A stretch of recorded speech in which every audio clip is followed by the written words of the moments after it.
असम के मुख्यमंत्री हिमंता बिस्वा शर्मा ने कहा है कि जो असम गवर्नमेंट में जो भी एम्प्लॉय हैं वो एक से ज़्यादा शादी नहीं कर पाएंगे। ये रूल पहले भी था लेकिन इम्प्लीमेंट नहीं हुआ, लेकिन अब होगा। वो तो वैसे भी एक से ज़्यादा शादी कौन कर सकता है, एक से ज़्यादा शादी मान्य भी नहीं है, तो कोई ऐसी कोई बड़ी बात नहीं है इसमें। तो नहीं, कभी सर कोई कारणवश होता है ना, परिस्थितियों के कारण। नहीं तो वैसे भी वो इलीगल काम होता है। आप बिना डिवोर्स के दूसरी शादी कैसे कर सकते हैं, तो वैसे भी इलीगल है। और कोई भी जो है इलीगल काम वैसे भी कोई भी नहीं कर सकता, सरकारी क्या प्राइवेट नौकरी वाला भी नहीं कर सकता।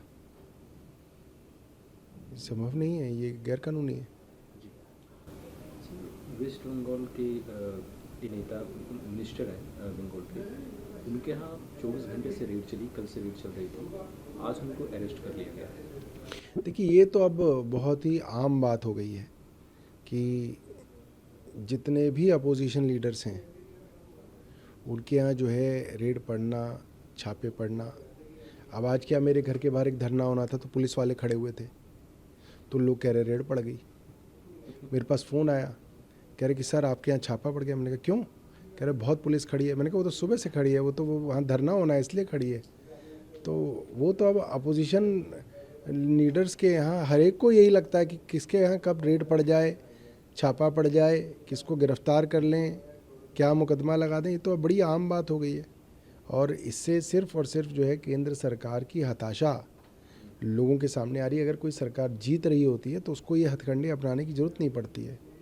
इससे ये पता चलता है कि इनकी जो भी इंटरनल रिपोर्ट्स होंगी, उन रिपोर्ट्स के हवाले से भारतीय जनता पार्टी 2024 में हार रही है, और उस हार को रोकने के लिए जो है ये हताशा भरे जो है कदम उठाए जा रहे हैं। बिल्कुल सर, क्योंकि उद्धव ठाकरे, मैंने सेंट्रल एजेंसी को बहुत सारे ऐसे नाम दिए जो करप्ट हैं, उनके ऊपर कोई कार्रवाई नहीं हो रही है। लेकिन जहाँ पे इलेक्शंस हो रहे हैं, कोड ऑफ कंडक्ट का एक बिल्कुल भी जो है नियम को फॉलो नहीं किया जा रहा है, तो वैसे जगह पे ऑपोजिशन के नेताओं के यहाँ रेड करना, ये तो सेंट्रल एजेंसी का ही काम।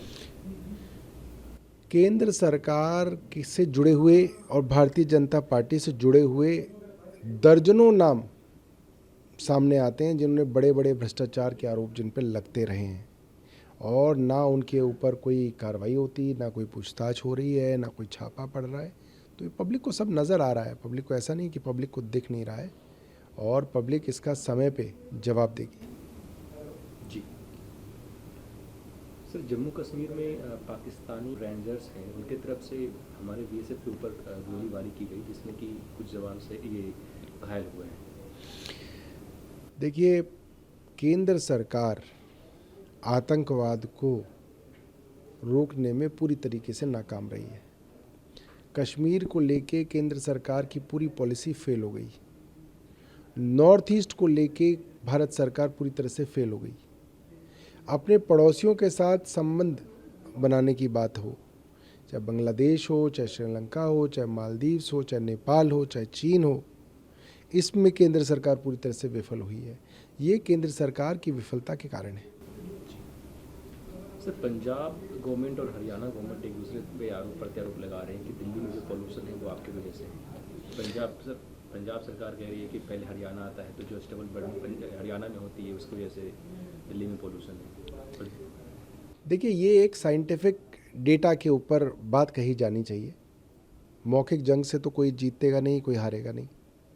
साइंटिफिक डेटा ये कहता है कि दिल्ली के अंदर इस समय में जो प्रदूषण होता है उसका बड़ा कारण पराली का जलना है, जो कि पंजाब, उत्तर प्रदेश और हरियाणा के किसान जलाते हैं। और यही डेटा बता रहा है कि जहाँ पे पंजाब के अंदर पराली जलाने के अंदर बड़ी कमी आई है, यानी कल का ही डेटा कह रहा है कि करीब 53% कमी आई है। उत्तर प्रदेश और हरियाणा के अंदर वो कमी जो है वो डेटा में नहीं दिखती है, यानी कि वहाँ की सरकार जो है पराली के जलाने को कम करने में उनकी दिलचस्पी कम है।